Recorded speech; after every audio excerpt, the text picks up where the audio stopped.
Hello नमस्कार दोस्तों, स्वागत है एक बार फिर से आप सभी का आपके अपने YouTube channel CRS edu next में। दोस्तों, आपको इस क्लास में जीव विज्ञान से संबंधित ऐसे मोस्ट इम्पोर्टेंट क्वेश्चन कराएंगे। यदि आप इन क्वेश्चनों को अच्छी तरीके से तैयार कर लेते हैं तो दोस्तों आप एग्जाम में कोई भी क्वेश्चन है वो छोड़ करके नहीं आओगे। तो दोस्तों आपको क्लास को ध्यान से देखना है और यदि आपको इनके आंसर आते हैं तो कमेंट सेशन में आंसर है वो जरूर बताना है। तो दोस्तों क्लास को स्टार्ट करते हैं। तो हमारे पास में पहला क्वेश्चन है, शरीर की सबसे बड़ी ग्रंथि कौन है? तो आपको इनमें से शरीर की सबसे बड़ी ग्रंथि बतानी है। तो आंसर होगा इसका ऑप्शन नंबर सी, यकृत, जिसे लिवर कहा जाता है। नेक्स्ट क्वेश्चन है दूसरा, मनुष्य में मादा जनन अंग से किस हार्मोन का स्राव होता है? तो दोस्तों अच्छा क्वेश्चन है। तो इसका आंसर होगा वो हो जाएगा दोस्तों। तो दोस्तों इसका करेक्ट आंसर होगा ऑप्शन नंबर डी, सभी कथन सत्य हैं। यानी कि एस्ट्रोजन, प्रोजेस्टेरोन और रिलैक्सिन ये सभी हार्मोन्स है मनुष्य में मादा जनन अंग से स्राव होते हैं। नेक्स्ट क्वेश्चन है तीसरा, मनुष्य में ऐच्छिक गतियों का नियंत्रण किसके द्वारा होता है? तो दोस्तों इसका करेक्ट आंसर होगा ऑप्शन नंबर ए, सेरिब्रम द्वारा। नेक्स्ट क्वेश्चन है चौथा, शरीर का तापक्रम कहाँ नियंत्रित होता है? तो इसका आंसर होगा दोस्तों ऑप्शन नंबर सी, हाइपोथैलेमस में। नेक्स्ट क्वेश्चन है पांचवा, अमीबा में भोजन का अंतर्ग्रहण किसके द्वारा होता है? तो दोस्तों अच्छा क्वेश्चन है। तो बताइए अमीबा में भोजन का अंतर्ग्रहण है ये किसके द्वारा होता है? तो इसका करेक्ट आंसर होगा ऑप्शन नंबर ए, कूट पादों के द्वारा।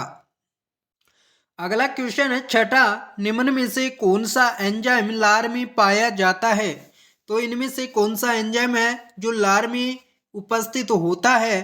तो इसका आंसर होगा option number C, ptyalin enzyme.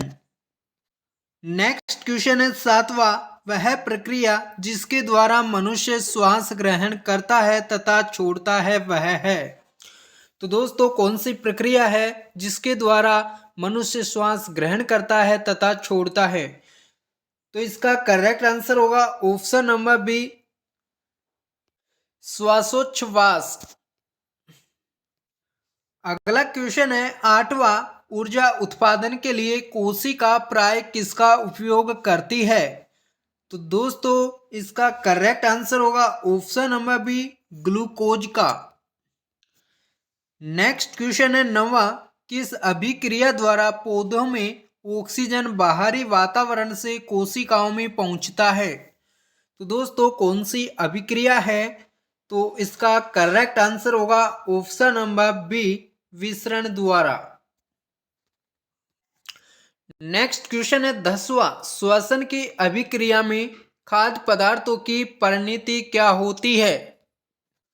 तो इसका करेक्ट आंसर होगा ऑप्शन नंबर ए, विघटन। अगला क्वेश्चन है 11वां, खाद्य पदार्थों का पौधों में स्थानांतरण का मुख्य रूप कौन सा है? तो इसका करेक्ट आंसर होगा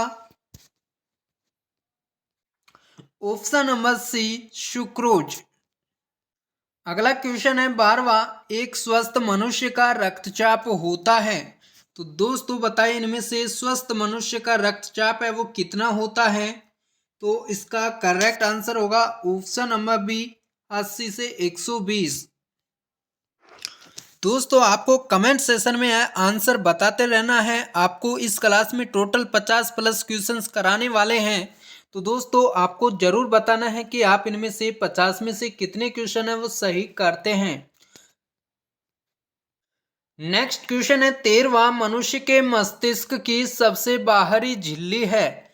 तो सबसे बाहरी झिल्ली कौन सी होती है मनुष्य के मस्तिष्क की? तो इसका करेक्ट आंसर होगा ऑप्शन नंबर सी, ड्यूरामीटर। अगला क्वेश्चन है 14वां, मनुष्य के सूंघने की क्षमता को नियंत्रित करता है। तो दोस्तों अच्छा क्वेश्चन है और एग्जाम की दृष्टि से इम्पोर्टेंट भी है। तो इसका आंसर होगा ऑप्शन नंबर बी, घ्राणेंद्रिय पाली। अगला क्वेश्चन है 15वां, मनुष्य में बुद्धि एवं चतुराई का केंद्र है, तो बुद्धि और चतुराई का केंद्र कौन सा है? तो इसका करेक्ट आंसर होगा option number C, cerebrum. Next question है 16वां, रक्त में ग्लूकोज की मात्रा नियंत्रित करता है। तो दोस्तों बताएं, रक्त में ग्लूकोज की मात्रा नियंत्रित रहता है, यानी किसके कारण नियंत्रित रहती है, कौन करता है? तो आंसर होगा इसका ऑप्शन नंबर डी, इंसुलिन के कारण है दोस्तों रक्त में ग्लूकोज की मात्रा है वो कंट्रोल रहती है। नेक्स्ट क्वेश्चन है 17वां, ऑक्सीजन है, तो दोस्तों बताइए ऑक्सीजन है वो किसके अंतर्गत आती है? तो आंसर होगा इसका ऑप्शन नंबर सी, एंजाइम। दोस्तों एंजाइम के अंतर्गत ऑक्सीजन है वो आती है। अगला क्वेश्चन है 18वां, जैव प्रक्रम के अंतर्गत कौन आता है? तो इसका करेक्ट आंसर होगा ऑप्शन नंबर डी, सभी। पोषण, उत्सर्जन, श्वसन, ये सभी क्या हैं, जैव प्रक्रम के अंदर आते हैं। अगला क्वेश्चन है 19वां, गोबर छत्ता किसके अंतर्गत आता है? तो इसका करेक्ट आंसर होगा ऑप्शन नंबर सी, मृत जीवी के अंतर्गत। अगला क्वेश्चन है 20वां, वायुमंडल में सामान्यतः CO2 पाया जाता है, यानी कि वायुमंडल में आपको बताने हैं कि मूल रूप से कार्बन डाइऑक्साइड है वो कितनी प्रतिशत पाई जाती है? तो आंसर होगा इसका ऑप्शन नंबर, तो इसका करेक्ट आंसर होगा option number D, 0.03%। Next question है 21वां, छाया में पनपने वाले पौधे को क्या कहते हैं? तो इसका दोस्तों आंसर होगा ऑप्शन नंबर सी, सियोकाइट्स। अगला क्वेश्चन है 22वां, मनुष्य में मुख्य श्वसन अंग क्या है? तो इसका करेक्ट आंसर होगा ऑप्शन नंबर ए, फेफड़ा। अगला क्वेश्चन है 23वां, निम्न में कौन सी बीमारी श्वसन तंत्र से संबंधित है? तो इसका करेक्ट आंसर होगा ऑप्शन नंबर डी, बी और सी दोनों, यानी कि टीबी और निमोनिया, ये दोनों बीमारियां हैं श्वसन तंत्र से संबंधित हैं।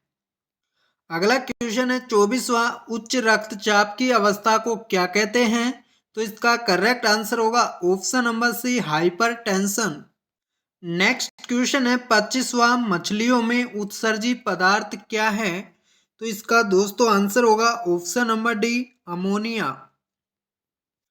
नेक्स्ट क्वेश्चन है 26वां, पौधों में आवश्यकता से अधिक जल किस प्रक्रिया द्वारा बाहर निकाले जाते हैं? तो इसका करेक्ट आंसर होगा ऑप्शन नंबर बी, वाष्पोत्सर्जन द्वारा। नेक्स्ट क्वेश्चन है 27वां, निम्न में से किसे प्रकाश संश्लेषी अंग मानते हैं, कहते हैं? तो बताइए कौन सा अंग है जिसे प्रकाश संश्लेषी अंग कहा जाता है? तो आंसर होगा ऑप्शन नंबर ए, पत्ती। दोस्तों पत्तियों को प्रकाश संश्लेषी अंग कहा जाता है। नेक्स्ट क्वेश्चन है 28वां, पौधे में गैसों के आदान प्रदान के लिए रहते हैं। दोस्तों अच्छा क्वेश्चन है, तो इसका आंसर होगा ऑप्शन नंबर बी, रंध्र, यानी कि छोटे छोटे छिद्र है वो आपको पौधों में मिलेंगे गैसों के आदान प्रदान के लिए। नेक्स्ट क्वेश्चन है 29वां, फेफड़े का आकार होता है? तो करेक्ट आंसर होगा ऑप्शन नंबर सी, शंक्वाकार। नेक्स्ट क्वेश्चन है 30वां, भोजन का पाचन किस प्रकार की अभिक्रिया है? तो इसका करेक्ट आंसर होगा ऑप्शन नंबर ए, उपचयन। नेक्स्ट क्वेश्चन है 31वां, हार्मोन शब्द का नामकरण किसने किया था? तो इसका आंसर होगा दोस्तों ऑप्शन नंबर सी, बेलिस एवं स्टारलिंग ने। नेक्स्ट क्वेश्चन है 32वां, पृथक्करण का नियम किसने दिया था? तो इसका आंसर होगा ऑप्शन नंबर सी, मेंडल ने। अगला क्वेश्चन है 33वां, अच्छा क्वेश्चन है, जीव विज्ञान शब्द का प्रयोग सर्वप्रथम किसने किया? एग्जाम की दृष्टि से काफी इंपॉर्टेंट क्वेश्चन है, तो बताइए जीव विज्ञान शब्द का प्रयोग सबसे पहले किसने किया? तो इसका आंसर होगा ऑप्शन नंबर ए, लेमार्क तथा ट्रेविरेनस ने। लेमार्क और ट्रेविरेनस हैं, इन्होंने जीव विज्ञान शब्द का सबसे पहले प्रयोग किया था। अगला क्वेश्चन है 34वां, जीव विज्ञान के जनक के नाम से जाने जाते हैं। तो जीव विज्ञान का जनक किसे कहा जाता है? तो इसका आंसर होगा ऑप्शन नंबर सी, अरस्तु को।